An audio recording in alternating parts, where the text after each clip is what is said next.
నెల్లూరు జిల్లా మనుబోలు పోలీస్ స్టేషన్లో దళితుడు ఏడుకొండలు ఎలా చనిపోయారు? ఇది కస్టోడియల్ డెత్తా లేకుంటే ఆత్మహత్య? కుటుంబీకులు ఏమంటున్నారు? ఈ ఘటనపై స్పందించిన నెల్లూరు జిల్లా ఎస్పీ అజిత వేజెండ్ల ఇది సాధారణ మరణమే అని చెప్తున్నారు. అయితే ఈ ఘటన పూర్తిగా పోలీసులు చేసిన దాష్టీకం, పోలీసు కస్టడీలోనే మరణించారని వైసీపీ మాజీ మంత్రి కాకాణి గోవర్ధన్ రెడ్డి ఆరోపిస్తున్నారు. దీనికి సంబంధించి మీడియా ముందుకు వచ్చిన సహనిందితులు ఏం చెబుతున్నారు? ఈ ఘటన వెనుక జరిగిన విషాద ఏంటి? నమస్తే, వెల్కమ్ టు ఫెడరల్ ఆంధ్రప్రదేశ్. నేను మీ ఎస్ఎస్వి భాస్కర్రావు. నెల్లూరు జిల్లా మనుబోలు పోలీస్ స్టేషన్ పరిధిలో దళితుడు ఏడుకొండలు మిస్టరీ మరణం అనేది ప్రకంపనలు రేగుతూనే ఉన్నాయి. కస్టోడియల్ డెత్కు గురైన ఏడుకొండల కుటుంబానికి ఆదుకోవాలని, ఈ ఘటనకు పాల్పడిన పోలీసులను శిక్షించాలని వైసీపీ మాజీ మంత్రి, వైసీపీ నెల్లూరు జిల్లా అధ్యక్షుడు కాకాణి గోవర్ధన్ రెడ్డి డిమాండ్ చేశారు. ఈ ఘటనపై బుధవారం గూడూరు సర్వజన ఆసుపత్రికి చేరుకున్న కాకాణి గోవర్ధన్ రెడ్డి వైసీపీ కార్యకర్తలతో పాటు మృతుడు ఏడుకొండలు బంధువులు కూడా మృతదేహాన్ని చూసిన తర్వాత సందేహాలు వ్యక్తం చేశారు. ఖచ్చితంగా తమ కుటుంబీకుడిని కొట్టి చంపారని, పోలీసులే దీనికి కారణమని కుటుంబీకులతో పాటు వైసీపీ మాజీ మంత్రి కాకాణి గోవర్ధన్ రెడ్డి కూడా ఆరోపించారు. దీంతో బుధవారం పూర్తిగా గూడూరు ప్రాంతం ఉద్రిక్తత పరిస్థితి ఏర్పడింది. ఎట్టకేలకు శవ పంచనామా పూర్తి చేసిన తర్వాత ఏడుకొండల మృతదేహాన్ని బంధువులకు అప్పగించారు. ఈ ఘటనకు బాధ్యులైన వారిని కఠినంగా శిక్షించాలంటూ వైసీపీ మాజీ మంత్రి కాకాణి గోవర్ధన్ రెడ్డి, వైసీపీ శ్రేణులు, అలాగే ఏడుకొండలు బంధువులు కూడా మనుబోలు పోలీస్ స్టేషన్ సమీపంలోని జాతీయ రహదారిని దిగ్బంధనం చేసి నిరసన వ్యక్తం చేశారు. దీనిపైన డీఎస్పీ ఇచ్చిన హామీతో పోలీసులపైన, అంటే బాధ్యులైన వారిపై చర్యలు తీసుకునే విధంగా సిఫారసు చేస్తామని హామీ ఇచ్చిన నేపథ్యంలో ఏడుకొండల మృతదేహానికి అంత్యక్రియలు నిర్వహించారు. ఇదిలా ఉంటే తాజాగా గురువారం ఓ ఆసక్తికరమైన సంఘటన చోటు చేసుకుంది. ఏడుకొండలు మృతికి, అలాగే అతని తీసుకువచ్చిన సందర్భంలో పోలీస్ స్టేషన్ వద్ద ప్రత్యక్షంగా చూసిన సహనిందితులు ప్రసాద్, రియాజ్ను మాజీ మంత్రి కాకాణి గోవర్ధన్ రెడ్డి నెల్లూరు వైసీపీ కార్యాలయంలో మీడియా ముందు హాజరుపరిచారు. ఈ సందర్భంగా ఆయన మాట్లాడుతూ, ప్రజలకు, ప్రధానంగా పోలీస్ స్టేషన్లో బాధితులకు లేదంటే నిందితులకు రక్షణ లేకుండా పోయిందని ఆయన ఆరోపించారు. అదే సందర్భంలో మీడియా ముందు హాజరుపరిచిన ఏడుకొండలతో పాటు సహనిందితులుగా ఉన్న ప్రసాద్, రియాజ్ ఏమన్నారో మీరే వినండి. వారితో మీడియా ముందే ఆయన ఫేస్ టు ఫేస్ నిర్వహించారు. వచ్చింది సార్ సాయంత్రం దేనిగాడు దిగడు సార్, దిక్కున్నానే ఆ దోమ అంతే తీసుకెళ్ళిపోతాడు. అంటే దగ్గర ఏమంటారు, అక్కడ వచ్చిన ఏం చెప్తారు? పెడతాడు సార్. మాధవ్ మడవనూరు అబ్బాయి, ఒక అబ్బాయి తెలియదు సార్. వాళ్ళిద్దరు దిగిన తర్వాత అతను ఎవరు తడతారు?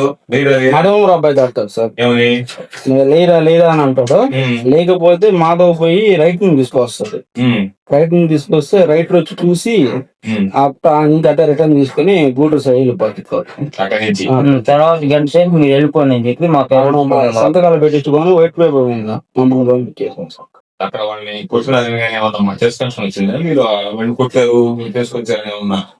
మాతో కూడా ఆయన బండి మోటార్ కొన్నాను ఉంటాడు సార్, పోతుందని ఉంటాడు. ఆయన కూడా మాకు ఉంటే వాళ్ళు మనుషులు చూసి వచ్చి మా కిటికీ కాడికి వచ్చి, వాడు ఏందో గుండు కాడ బాగా వాసిపోయింది, వాడు అసలు వెళ్ళకపోతారు వాళ్ళ మనుషులు మాకు చెప్తారు. పోతాన కూడా చెప్పారు. Motor recovery. సో నేరుగా అక్కడ నుంచి తన పట్టకొచ్చి పోలీస్ స్టేషన్ దగ్గర పెట్టారు. అంటే గేట్ కొంచెం లోపలికి ఎంట్రెన్స్ లోనే సార్, గేట్ కొంచెం ఎంట్రెన్స్ లోనే స్టేషన్ లోపలికి వచ్చింది. లోపల మాత్రం మనిషి లోపల దిగలేదు సార్, అసలు దిగలేకపోయాడు. అసలు ఏం సెలవు లేదు, కడతా ఉంటాడు. అక్కడ ఏదో పిల్లడు నవీన్ అని మడనూరు నవీన్ తర్వాత మళ్ళీ నేను వచ్చి తీసుకెళ్లి మళ్ళీ వెంకటాచలం స్టేషన్ అక్కడ వదిలిపెట్టి తీసుకున్నారు మీ దగ్గర. వెంకటాచలం స్టేషన్ ఏం లేదు సార్, అక్కడే కూర్చోబెట్టారు. ఈ సందర్భంగా గొలుసు చోరీ కేసులో నిందితుడుగా ఉన్న ఏడుకొండలు మరణిస్తే ఆ ఘటనకు సంబంధించి గ్రామంలో ఉన్న ఏడుకొండలను చెరువు వద్ద నుంచి బలవంతంగా తీసుకువచ్చిన సందర్భంతో పాటు పోలీస్ స్టేషన్ వద్ద తాము చూసిన దృశ్యాలను, అక్కడ పోలీసులు వ్యవహరించిన తీరును ఈ కేసులో సహనిందితులుగా ఉన్న ప్రసాద్, రియాజ్ మీడియాకు వివరించారు. ఆ మాటలేంటో వినండి. అప్పంపేట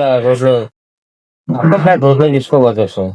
అప్పంపేట రోడ్లో ఉంటాము, మాధవ్ సార్ పెట్టి తీసుకోవచ్చు. తీసుకోపోయి మన ఆల్రెడీ 7 గంటలు కూడా ఉంటాడు కారులోనే. మా ఇద్దరిని ఒకే దగ్గర పట్టుకుంటారు. పట్టుకొని ఆమెను తీసుకొని పోతారు సార్. స్టేషన్కి తీసుకొని పోయి ఆమెను కూర్చోబెట్టి మమ్మల్ని అంటే తలా 4 డబ్బులు కొట్టుకున్నారు సార్. కొట్టంగానే ఆమెను మేము అంటే 7 గంటలు ఆల్రెడీ చెప్పేసి ఉంటాడు. ఆమెను మేము ఇద్దరం కూడా ఉన్నాను, మేము ఒప్పుకుంటాం సార్. నిజం తీసాము అని చెప్పి ఒప్పుకుంటాము. ఆమెన సరే అని చెప్పి ఇంకా నైట్ అక్కడే పెట్టేస్తారు సార్. మమ్మల్ని అక్కడే పెట్టేసి ఆమెను ఉదయాన్నే సారు శుక్రవారం నైట్ మీరు అక్కడే ఉన్నారు, శుక్రవారం నైట్ అక్కడే ఉన్నాం సార్. మిమ్మల్ని కొట్టారు, కొట్టేసి అయిపోయింది. ఒప్పుకున్నాం, అయిపోయింది శనివారం సార్. సాయంత్రం శనివారం ఉదయాన్నే సార్. ఉదయాన్నే వస్తారు. అప్పుడు సారు అనీఫ్ సారు, రాకేష్ సార్ ఇద్దరు వస్తారు లోపలికి. మా కాడికి వచ్చి ఆమె ఏం చేశారా ఏంది అంటే మేము ముగ్గురు చెప్తాం సార్. ఇప్పుడు అది అయిపోయింది.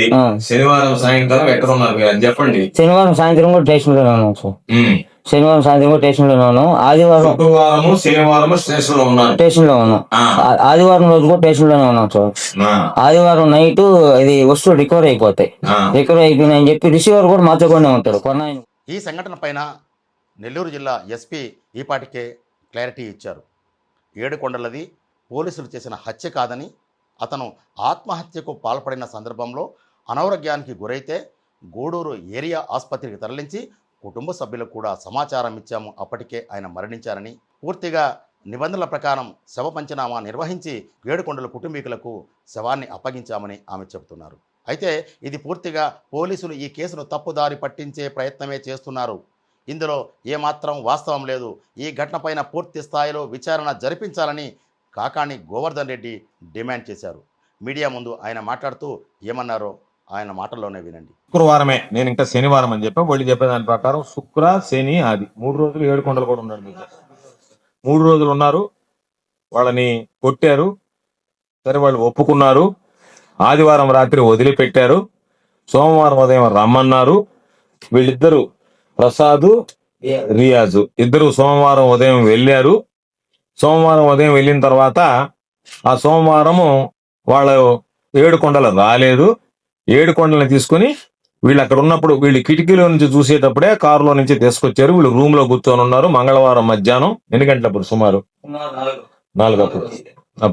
4 గంటలప్పుడు తీసుకొచ్చారు, 4-5 మధ్య.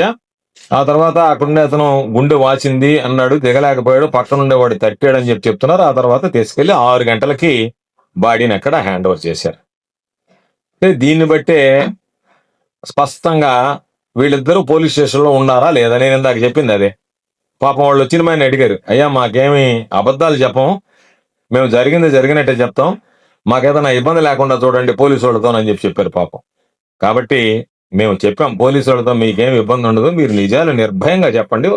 ఎక్కడ కూడా ఈ సమాజానికి తెలియాల ఈ వ్యవస్థ ఏ విధంగా పనిచేస్తుంది, చంద్రబాబు నాయుడు ప్రభుత్వం ఏ విధంగా ఉంది, ఏ విధంగా మీరు సాక్షుల్ని భయపెడుతున్నారు, ఏ విధంగా మీరు సాక్షుల్ని ప్రభావితం చేస్తున్నారు. పాపం వాళ్ళిద్దరు ఏదో చిల్లర దొంగతనాలు చేసినటువంటి వాళ్ళని తీసుకెళ్లి కొట్టి వాళ్ళ దగ్గర ఒప్పించి వాళ్ళ దగ్గర రికవరీ చేసి మళ్ళీ పాపం కొనుక్కున్నటువంటి వాళ్ళ దగ్గర అందరి దగ్గర రికవరీ చేసిన తర్వాత వాళ్ళకి సగం ఇస్తా మీరు.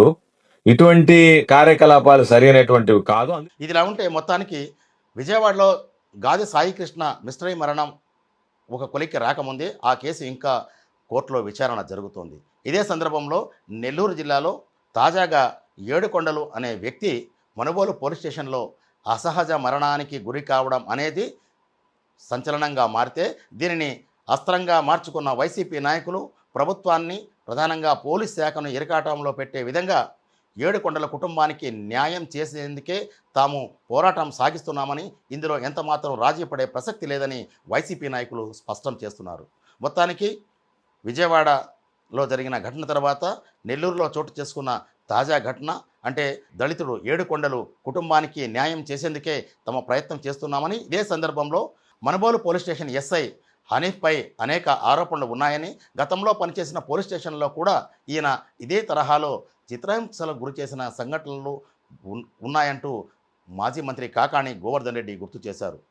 ఈ ఘటనపైన రాష్ట్ర హోంశాఖ సమగ్రమైన దర్యాప్తు చేసి నిందితులకు శిక్ష విధించే విధంగా బాధితులకు న్యాయం చేయాలని కూడా డిమాండ్ చేస్తున్నారు. ఇదే సందర్భంలో ఏడుకొండల కుటుంబానికి న్యాయం చేయడానికి ఈ ఘటనపైన మానవ హక్కుల సంఘానికి ఎస్సీ ఎస్టీ కమిషన్ కూడా ఫిర్యాదు చేయనున్నట్లు కూడా వైసీపీ నాయకులు స్పష్టం చేస్తున్నారు. మొత్తానికి ఈ వ్యవహారం చిలిచిలికి గాలివానగా మారి మొత్తానికి మళ్ళా ఒకసారి పోలీసుల మెడకు చుట్టుకునే వాతావరణం కనిపిస్తోంది. అయితే రాష్ట్ర ప్రభుత్వం ఈ ఘటనపైన ఎలా స్పందిస్తుందనే విషయంపైనే మొత్తం వ్యవహారం ఆధారపడి ఉంటుంది.